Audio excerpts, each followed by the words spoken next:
होगा, नौकरी नहीं मिला होगा तो बंटवार नहीं आता होगा, शादी के रिश्ते नहीं आते होंगे, और जिस दिन नौकरी लग गई होगी तो फूफा चाचा मौसा सब एक रिश्तेदार भेज रहे होंगे। नौकरी जब मिली है तो समाज में इज्जत मिला है तुम्हारी मेहनत की बदौलत। बताओ जब नौकरी ही नहीं रहेगी तो तुम्हारा कोई इज्जत रहेगा? और यह साजिश समझो कि इस देश की आम आवाम को, जिसके पास हर किसी के पास एक वोट है, उसको आपस में बांटा गया है। जब किसान लड़ रहा होगा तो बैंक कर्मचारी नहीं होंगे, जब बैंक कर्मी लड़ रहा होगा तो किसान नहीं होंगे, जब स्टूडेंट लड़ेगा तो मजदूर नहीं होंगे, जब मजदूर लड़ेगा तो आदिवासी नहीं होंगे, जब आदिवासी लड़ेगा तो महिलाएं नहीं होंगी। और ये हमको आपस में इसलिए बांटा गया है कि ये वही साजिश है जिसके बदौलत इस देश पर अंग्रेजों ने 200 साल राज किया था। फूट डालो और राज करो। और आज ये वही समय है कि इस देश की आम आवाम को तमाम तरह के पेशे के आधार पर, पहचान के आधार पर, बोली के आधार पर, क्षेत्र के आधार पर बांटा जा रहा है। एक सवाल आप हमको पूछ करके बताइए और सोच करके बताइए कि अगर एसबीआई बिकेगा तो सिर्फ बिहार के लोगों की नौकरी जाएगी कि महाराष्ट्र के लोगों को भी नौकरी जाएगी? तो क्या हमको साथ में वीर कुंवर सिंह जिंदाबाद और शिवाजी महाराज जिंदाबाद बोलना चाहिए कि नहीं बोलना चाहिए? और ये आपस में जो हमको लड़ाया गया है उसका सीधा साजिश क्या है कि आम जनता की जो परेशानी है उस परेशानी को अलग अलग करके दिखाना है। आम जनता की क्या परेशानी है, हम आम जनता की बदौलत आपको बताते हैं, आपको बैंक कर्मी होने के नाते, कि जब हम बैंक में जाते हैं तो हमको बुरा महसूस होता है। वो बुरा महसूस इसलिए होता है कि उनके साथ अच्छा बर्ताव नहीं किया जाता है। उनके साथ अच्छा बर्ताव क्यों नहीं किया जाता है ये हम सोच न सकें, इसीलिए ग्राहक और बैंक कर्मी को आपस में बांट दिया गया है। बैंक कर्मी की समस्या क्या है कि अगर वो 16 घंटा काम करेगा तो उसको अपनी पत्नी से बात करने का फुर्सत नहीं है। तो कोई पासबुक लेकर के आएगा काउंटर पे, एक सवाल को 3 बार पूछेगा तो स्वाभाविक रूप से झल्ला जाएगा। लेकिन जो पासबुक लेकर के आया है उसकी इनसिक्योरिटी क्या है? उसकी इनसिक्योरिटी ये है कि इस देश में निजी कंपनियां पैसा लेकर के भाग गई। आप मुझे बताइए, कहाँ है जेबीजी, कहाँ है हेलियस ग्रुप, कहाँ है पियरलेस, कहाँ है सहारा? बैंक गायब हो गए, जनता का पैसा लेकर के गायब हो गए। और जनता का पैसा, उनकी गाढ़ी कमाई कोई चुरा करके ना भागे, उसकी गारंटी सरकार ले, उसकी गारंटी आरबीआई ले। इसीलिए बैंकों का राष्ट्रीयकरण किया गया कि अगर 500 रुपया भी मेरा है, मेरी संपत्ति है, अगर हम एसबीआई में जमा करते हैं, सार्वजनिक बैंकों में जमा करते हैं तो उसकी गारंटी है, वो कहीं नहीं जाएगा। लेकिन देखिए कि आज बैंकों के साथ क्या किया गया है। पहले कहते हैं जनधन खाता खुलवा लीजिए, जब खाता खुलवा लीजिएगा तो कहेंगे कि बैंकिंग सिस्टम से कोई भी इंसान बाहर नहीं रहना चाहिए, सबको बैंकिंग सिस्टम में आ जाना चाहिए।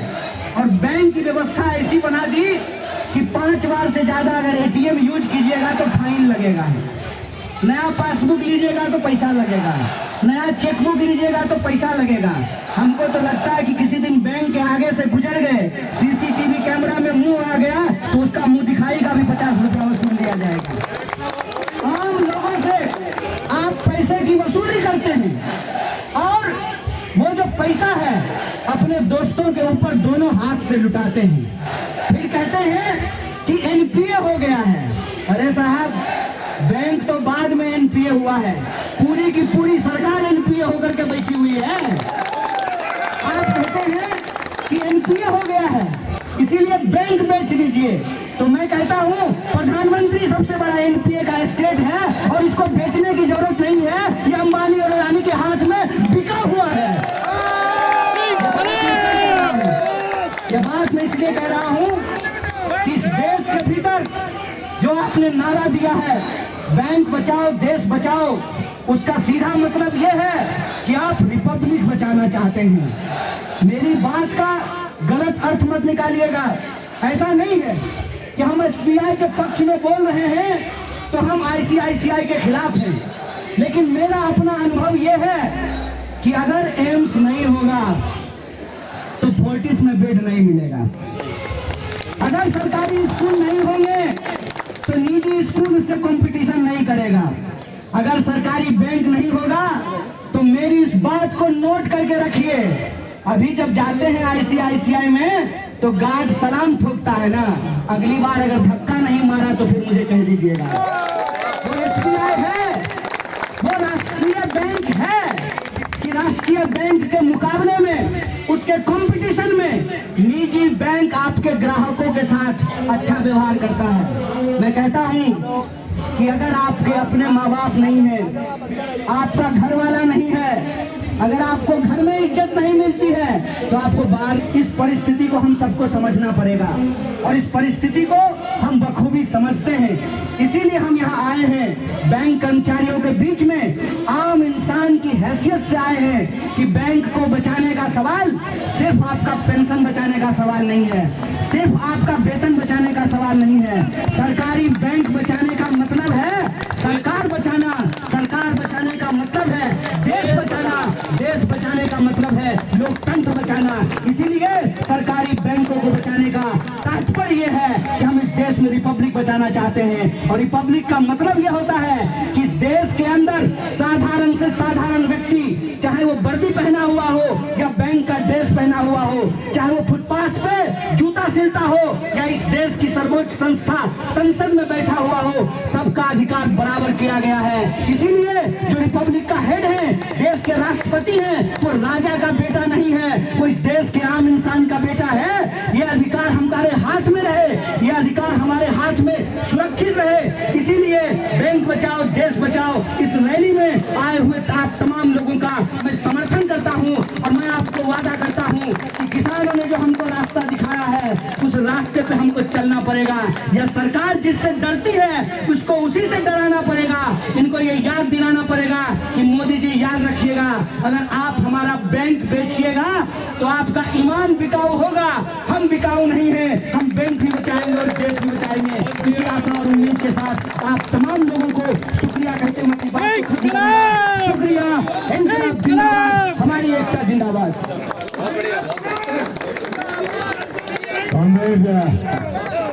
पटेवा के जो जुझारू शिक्षक हैं, जो MPS वापस लेने के लिए लड़ा है, कॉमरेड विजय बंधु जी, उनको आप मंच पर आमंत्रित करके 2-4 शब्द दीजिए। सभी साथियों को मैं इस जंतर मंतर पर इंकलाब से अपनी बात शुरू करता हूं कि आज जो लड़ाई यहाँ जंतर मंतर पर क्यों आई, ये बड़ा सवाल है। मैं आपसे, कोई एक परिवार है, गरीब परिवार है, बड़ी मुश्किल से 100 रुपया कमाता है और वो सोचता है मैंने 100 रुपया कमा लिया, अब ये 100 रुपए जो है वो कर नहीं कर सकते, आप अपना विकास नहीं कर सकते, तो आपको कैसा महसूस होगा? सेम गोज ये जो 4 चंद सरकार के नुमाइंदा जिनको आप चुन के वहां भेजते हैं और अपनी टैक्स की इनकम का पैसा देते हैं कि ये नुमाइंदे हमारा वेलफेयर करेंगे, और वो आपका वेलफेयर नहीं कर रहे, वो वहां बैठ के वेलफेयर कर रहे हैं किसका? पूंजीपतियों का, कॉर्पोरेट गिरानों का। जो कॉर्पोरेट फ्रेंडशिप है, जो बेस्ट फ्रेंड्स है, हम दो हमारे दो, जो उनका वेलफेयर हो रहा है वो सिर्फ और सिर्फ वेलफेयर उनका हो रहा है। तो आप लोगों को ये चीज समझने की जरूरत है कि हम लोगों के पास, खासकर ये वो लोग जो दिन रात चलाते हैं आरक्षण आरक्षण आरक्षण होना चाहिए, हमारे आरक्षण पे चोट है, हमारे रिजर्वेशन पे चोट है। मैं खुद मार्जिनलाइज कम्युनिटी से आती हूँ। क्या करोगे आरक्षण बचा के जब नौकरी नहीं बचेगी सरकारी? क्या करोगे आरक्षण बचा के जब इंस्टीट्यूट नहीं बचेगा? दिल्ली विश्वविद्यालय पे प्रहार हुआ, JNU पे प्रहार हुआ, फीस बढ़ गई। जब आपके बच्चे न शिक्षक बन सकते हैं, न शिक्षा प्राप्त कर सकते हैं, तो क्या करोगे आरक्षण को बचा के? जब निजीकरण हो जाएगा तो आरक्षण को बचा के क्या प्राइवेट सेक्टर में जाओगे तो घुसने देंगे? जो गवर्नमेंट सेक्टर में घुसने नहीं देते आप लोगों को, फीस आप लोगों के लिए महंगी कर दी, इंस्टीट्यूशन आप लोगों के प्राइवेट कर दिए, वो आपको प्राइवेट सेक्टर में घुसने देंगे? तो ये सबसे बड़ी लड़ाई उन लोगों के लिए जो सपना लेकर बैठे हैं कि ठीक है हम आरक्षण को बचाएंगे, आरक्षण की लड़ाई लड़ेंगे। मूर्खता है आपकी। आज देश के किसान ने बार बार मैं उस चीज का उदाहरण दे रही हूँ क्योंकि शायद ये यूट्यूबर जो आगे खड़े हैं ये लोग मुझे जानते होंगे कि पहले दिन से हमने वो लड़ाई लड़ी और उन्होंने एक ऐसी मिसाल हमें सेट करके दिखा दी कि वो सिर्फ किसान आंदोलन नहीं था, वो एक सामूहिक, वो जन सैलाब था, जन जन का आंदोलन था। हर उस पीड़ित शोषित वर्ग का इंसान वहाँ पे अपनी आवाज सुना रहा था और वहाँ अपने अधिकार के लिए बैठा था कि नहीं, ये लड़ाई सिर्फ किसान की नहीं है, ये लड़ाई हर उस इंसान की है जो पूंजीवाद के खिलाफ है, जो समझ रहा है कि ये सरकार सिर्फ पूंजीवाद को फायदा दे रही है, ये सरकार हमारे हक को छीनकर, हमारी चीजों को छीनकर पूंजीवादियों को देगी और हमारा विनाश होगा, हमारे लिए कुछ नहीं बचेगा। और आज देखो सरकार ने कैसे मुंह दिखाई और वो बिल वापस हुए। तो ये सिर्फ आज जो यहाँ बैंक के कर्मचारी बैठे, ये उनकी लड़ाई नहीं है, ये हर उस वर्ग, चाहे वो ऊंचा वर्ग है, चाहे वो नीचा वर्ग है, चाहे वो पिछड़ा वर्ग है, ये हर उस वर्ग की लड़ाई है। आपकी एकता में बल है और जब हम एक हो जाएंगे, बैंक का मुद्दा उठाए, रेलवे का मुद्दा उठाए, शिक्षा के निजीकरण का मुद्दा उठाए, अस्पतालों का मुद्दा उठाए, सब चीजों का मुद्दा उठाकर एक साथ हाथ मिलाएंगे और सारे सोशल एक्टिविस्ट, सारे विपक्षी दल हैं।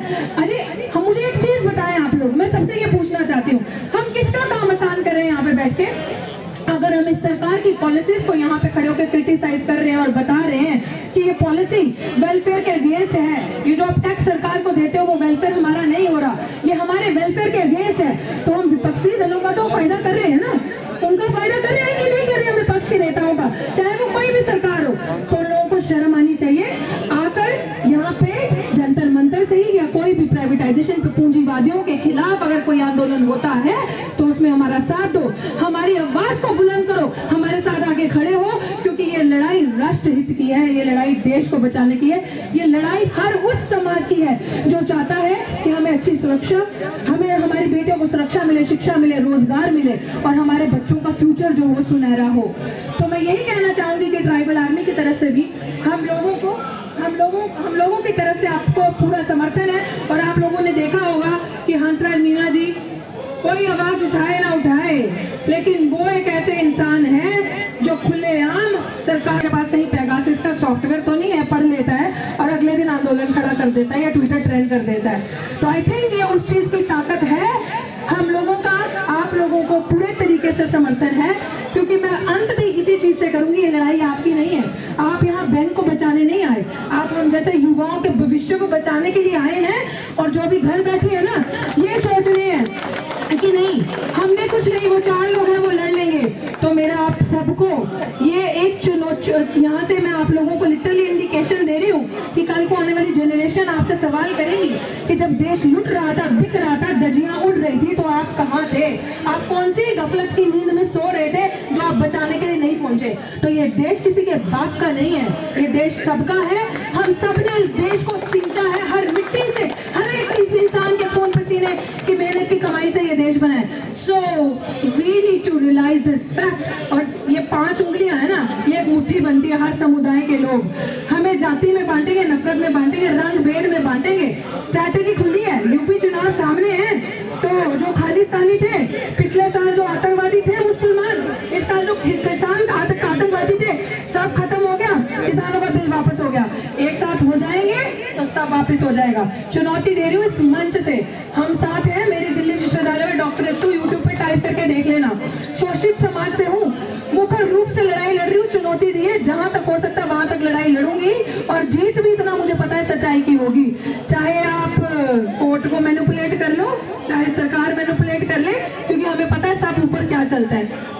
लड़ाई सिर्फ तभी होगी, लोहिया जी ने कहा था, जब संसद आवारा हो जाती है तो सड़कें सुनसान नहीं रहनी चाहिए। Kudos to all of you जो आज यहाँ बैठे हैं प्रमाण देने के लिए कि हम बेवकूफ नहीं है, सड़कें आवारा नहीं, सड़कें सुनसान नहीं रहने देंगे, अपने हक की लड़ाई लड़ी जाएगी और अपना हक, साडा हक इत्थे रख। इनकलाब, इनकलाब जी, थैंक यू। हमारा बीच